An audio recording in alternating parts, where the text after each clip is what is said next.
Anong meron last week? Pinagdiriwang yung World Teachers Day. Ayan, tama.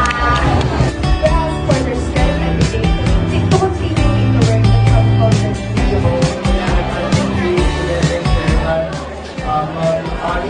Bago tayo tumungo sa ating program proper, meron lang akong 3 trivia para sa inyo.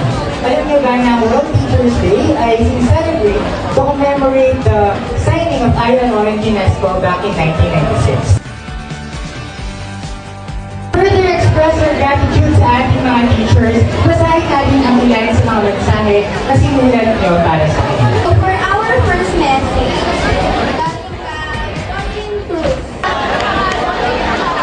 Ma'am and Sir, maraming salamat po sa inyo, sa inyong mga guro namin. Dahil sa inyo, tututo kami kayo ang dahilan kung bakit kami ay nag-aaral para matuto. Dahil sa inyo, maraming salamat ulit, Ma'am and Sir, and love you, Ma'am and Sir. Ang teaching personal of mga teachers. Thank you very much. Stay healthy and happy as always. Naman tayo muli. Ako si Mildred Dia, ang Vice President ng SSL. I am Paris Subiet Yazuli, SSL